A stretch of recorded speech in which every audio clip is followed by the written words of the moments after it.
காவேரி, நான் தான் சொல்றேன்ல, அந்த விஜய் தம்பிட்ட கொஞ்சம் பொறுமையா தான் பேசேன். ஏன் இப்படி எப்ப பார்த்தாலும் அவர்ட்ட எரிஞ்சு எரிஞ்சு விழற?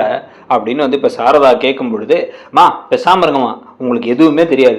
அவர் எப்ப பார்த்தாலும் ஏதாச்சும் வந்து அவர் என்கிட்ட நெருக்கமாக தான் ட்ரை பண்ணிட்டு இருக்காரு. நீங்க வேற அவங்க வீட்ல இருந்து ஏற்கனவே பொண்ணு கேட்டு வந்தா ஓகேன்ட்டீங்க. அப்போ உங்க எல்லாத்துக்கும் ஓகேன்னு அவருக்கு தெரியும்." அப்படின்னு சொல்லிட்டு இருக்கும் போதே அவங்க முதுகை யாரோ தட்டுறாங்க. தட்டும் பொழுது திரும்பி பார்த்தா, "நீங்க காவேரி தானே?" அப்படின்னு வந்து சொல்ல, "நீங்க யாரு?" "நான் யாரா? எனக்கு தானே மறதி இருந்துச்சு. இப்போ ஏதோ உங்களுக்கு மறதி வந்த மாதிரி பேசுறீங்க. நான் யாருன்னு தெரியலையா?" அப்படின்னு அந்த ஆள் திரும்பி கேட்க, அந்த லேடி கேட்கும் பொழுதே இவங்க ஒரு மாதிரி ஷாக் ஆகி பார்க்குறாங்க. பக்கத்துல இருந்து சாரதா அப்படியே ஷாக் ஆகி அது அப்படின்னு ஏதோ சொல்ல வராங்க. சொல்ல வரும் பொழுதே வந்து பார்த்தீங்க அப்படின்னா வந்து இந்த பக்கம் இருந்து யாரோ ஒருத்தர் வந்து, "மேடம் மேடம்" அப்படின்னு கூப்பிட, சாரதா டக்குன்னு இந்த பக்கம் திரும்பினா, "ஐயோ பாருங்க மேடம், உங்க பர்ஸ் தான் கீழே விழுந்துருச்சு, அங்கே பாருங்க, அங்கே விழுந்து கிடக்கு" அப்படின்னு சொல்ல, அவங்க ஐயோன்னு இதை பார்க்கறதா அதை பார்க்கறதான்னு யோசிச்சுட்டு இருக்காங்க. இந்த ப்ரெடிக்ஷனோட ஆரம்பத்தை தான் இப்போ வந்து பார்த்தீங்க அப்படின்னா, விஜய் காவேரிக்கு இப்போதைக்கு எந்த உண்மையும் தெரிய வேணாம். காவேரியை நான் முதல்ல இருந்தே காதலிக்கிறேன். காதலிச்சு அவள் மனத்தில் நான் இடம் பிடிச்சி அவளே எனக்கு விஜய் தான் வேணும்னு சொல்லட்டும். அந்த மாதிரி இடத்துக்கு கொண்டு வர முடியும். ஏற்கனவே ஒரு தடவை அவளை எங்க மேல காதலில் விழ வச்சவன் தானே நான், என்னால் திருப்பி அது முடியும் அப்படின்னு சொல்லிட்டு இருக்காரு வேற. ஆனால் அதுக்கு அப்படியே ஆப்பு வைக்கிற மாதிரி தான் வந்து பார்த்தீங்கன்னா அவங்க முதுகில் தட்டி கூப்பிட்ட உடனே, ஐயோ இந்த பொண்ணு அப்படின்னு வந்து யோசிச்சுட்டே டக்குன்னு சாரதா கிட்டக்க போறாங்க.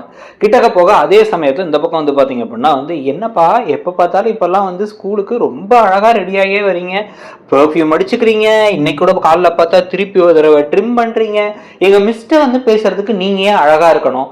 அப்படின்ட்டு வந்து கேட்க, ஒன்றும் இல்லாமோ அப்படி இல்லடா, எப்பயுமே நீட்டா இருக்கணும்ல, ஆள் பாதி ஆடை பாதின்னு அதுதான் சொல்லுவாங்க, நம்ம நீட்டா இருந்தால் தான் நம்மளை எல்லாரும் மதிப்பாங்க அப்படின்னு வந்து சொல்லும் பொழுது வந்து இப்ப வந்து அதுக்காக தான் பண்றீங்களா? எனக்கு என்னவோ டவுட்டா தான் இருக்கு.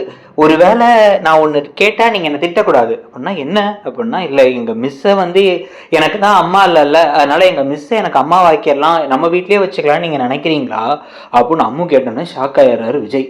உன்னை வந்து உனக்கு எப்படி இந்த மாதிரிலாம் தோணுது அப்படின்னா, இல்லை ஏற்கனவே எல்லாரும் மாற்றி மாற்றி நீங்கள் அதை மாதிரி பேசிக்கிட்டு இருந்த மாதிரியே நான் கேட்டேன், எனக்கு புரியாதுன்னு தானே நினைக்கிறீங்க.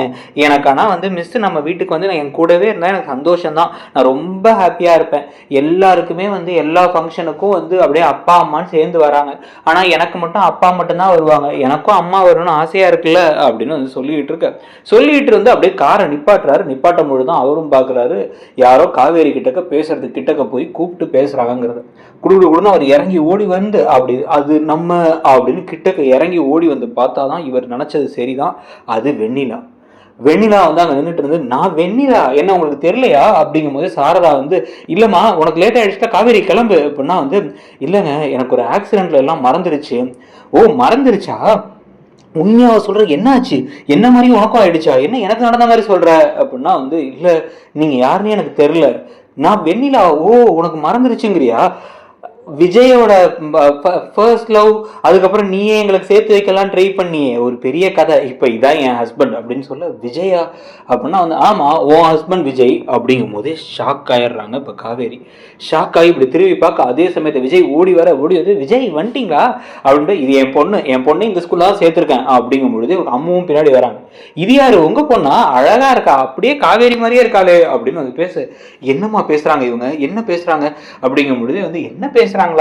உன் பொண்ணு உன் ஹஸ்பண்டை பத்தி தானே பேசுறேன்." அப்படிங்கும் போது இப்படி தலையில கை வச்சுக்கிறாரு விஜய். வச்சுட்டு வந்து, "வெண்ணிலா என்னாச்சு உனக்கு இன்னும் சரியாகலையா? நான் அப்பவே சொன்னால ஒரு நல்ல டாக்டரா பார்க்க சொல்லி." அப்படின்னு கூப்பிடுறாரு. என்ன பேசுறீங்க நீங்க அப்படின்னு வந்து கேட்டுட்டு இருக்க. டக்குன்னு வந்து இந்த பக்கம் சாரதாவும் அப்படியே பார்க்கும் பொழுது இவங்களுக்கு காவேரிக்கு அப்படியே அங்கிட்டு எல்லா விஷயமும் ஏதோ கொஞ்சம் ஞாபகம் வர மாதிரி இருக்கு, அப்படியே மயங்கி விடுறாங்க. அப்படின்ட்டு, காவேரிக்கு இப்போ உண்மை தெரிஞ்சா சரியா இருக்குமா, இல்லை இந்த ப்ரெடிக்ஷன் படி இப்போதைக்கு தெரிய வேணாம்னு நினைக்கிறீங்களாங்கிறதையும் சொல்லிட்டு அப்படியே மறக்காம இடம்பொருள் சேனலையும் மறக்காம சப்ஸ்கிரைப் பண்ணிக்கோங்க. நம்ம மற்ற வீடியோஸையும் பார்த்து சப்போர்ட் பண்ணுங்க. தேங்க்யூ.